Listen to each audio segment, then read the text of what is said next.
We're going to get into audio recording in Ableton Live now, and we're going to start the process off in this movie by setting up Live's audio preferences for recording.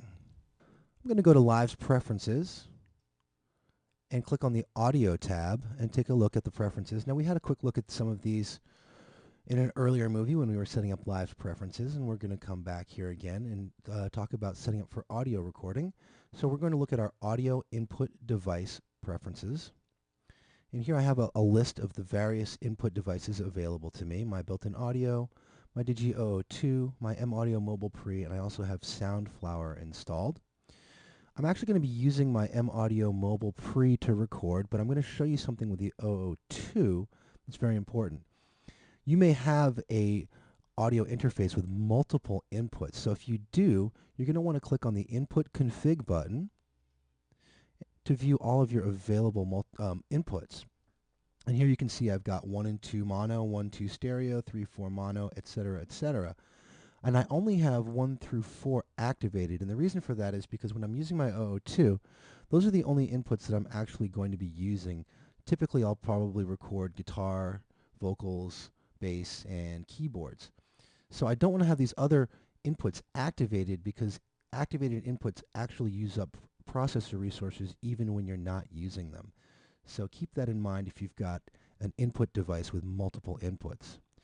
I'm going to click the OK button and close out of that and choose my M Audio Mobile Pre.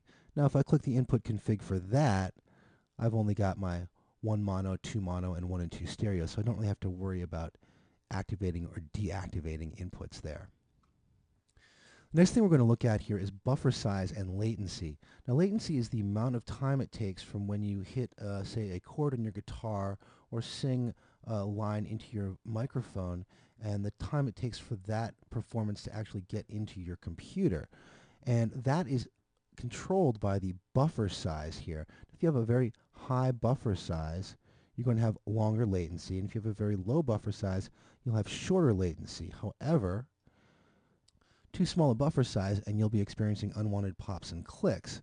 Now Live has some built-in functionality to help you deal with that, and that's the test tone here. So I'm going to click the test tone and I'm going to lower the buffer size until I hear those unwanted pops and clicks. Once I've found the lowest buffer size I can, I'm going to actually raise it some more from there. And what you can do at this point is go ahead and test your recording, make a few recordings as you'll learn how to do in the next few movies.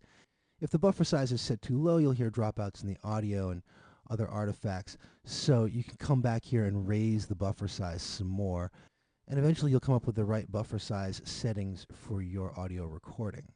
So that's a look at setting up Live's preferences and activating your audio input device. And in the next movie, we're going to take a look at the process of actually recording some music with my guitar and a live set.